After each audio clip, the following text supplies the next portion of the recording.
নমস্কার বন্ধুরা, মনীষা রান্নাঘরে সবাইকে স্বাগত।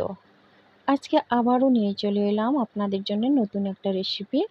আর অবশ্যই প্রথম থেকে শেষ পর্যন্ত আমার সঙ্গে থাকুন এবং ভিডিওটি দেখতে থাকুন। আর যদি ভালো লেগে থাকে তাহলে অবশ্যই লাইক, কমেন্ট, শেয়ার এবং সাবস্ক্রাইব করে আমার পাশে থাকবেন।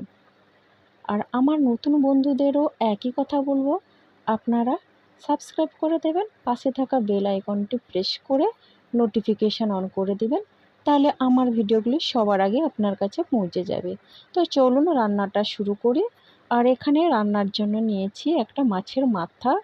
আর মাছের মাথাটাকে ভালো করে কেটে ছোট ছোট করে নিয়েছি। এখন দিলাম লবণ আর হলুদ। লবণ হলুদ দিয়ে ভালো করে মাছটাকে মাখিয়ে নেব। আর এখানে আমি নিয়েছি কাতলা মাছের মাথা, আর নিয়েছি দুটো বড় সাইজের আলু, আর কেটে এইভাবে ডুমো ডুমো করে নিয়েছি। এখন গ্যাসে কড়াই বসিয়ে দিয়ে দিলাম তেল, আর তেলটা গরম হলে দিয়ে দিচ্ছি মাছের মাথা। মাছের মাথা দিয়ে ভালো করে নেড়ে চেড়ে নিলাম। আর মাছের মাথাটাকে আমি ভালো করে লাল লাল করে ভেজে নেব। দেখুন বন্ধুরা, মাছের মাথাটা আমার ভালোভাবেই ভাজা হয়ে গেছে। এখন তুলে নিচ্ছি। এখন আমি আলু ভেজে নেব। তার জন্য কড়াইতে দিয়ে দিলাম আলু, আর দিয়ে দিলাম খুব অল্প পরিমাণে লবণ আর হলুদ গুঁড়ো। লবণ আর হলুদ গুঁড়ো দিয়ে ভালো করে নেড়ে চেড়ে নিয়েছি এবং আলুটাকে লাল লাল করে ভেজে নিয়েছি। এখন আলু আমি তুলে নিলাম। সেই তেলে দিয়ে দিলাম আবারও সর্ষের তেল।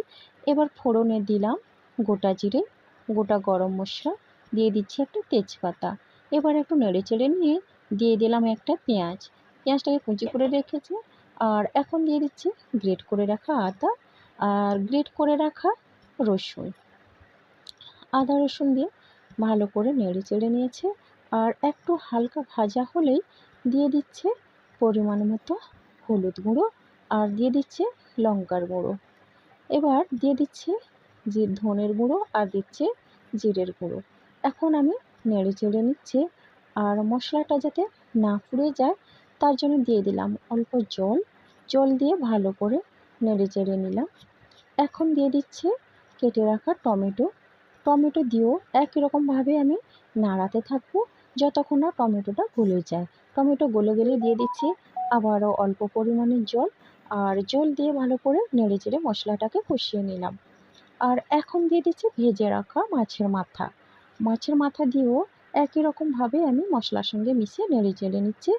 আর এবার দিয়ে দিচ্ছি ভেজে রাখা আলু। আর আলু দিয়েও একই রকমভাবে মশলার সঙ্গে কষিয়ে নিলাম। এখন আবারও ভালো করে নেড়ে চেড়ে নিচ্ছি।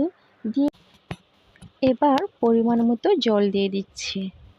বন্ধুরা, আমি কিন্তু এই রেসিপিতে খুব একটা বেশি মশলা আর তেলও দিইনি। আপনারা নিজেদের মতো যেভাবে তেল মশলা খান ওইভাবে দিয়ে দেবেন। আর এখন দিয়ে দিচ্ছে পরিমাণ মতো লবণ। আর লবণ দিয়ে ভালো করে নেড়ে চেড়ে মিশিয়ে নিচ্ছি। তো বন্ধুরা, জানেন তো এই রেসিপিটা অসম্ভব সুন্দর লাগে, খুব ভালো লাগে জানেন।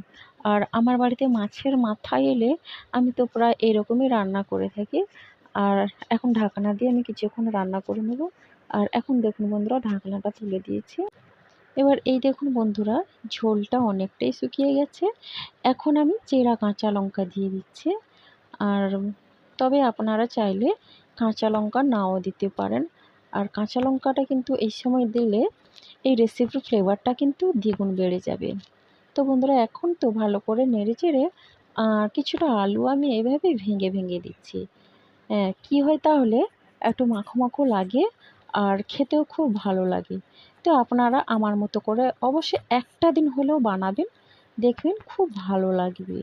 আর মাছের মাথা তো অন্যান্য রেসিপিতে, সবজিতেও, সব রেসিপিতে আমি বানাই প্রায়, কিন্তু এভাবেও আপনারা বানাবেন না, দেখবেন খেতে খুব ভালো লাগবে।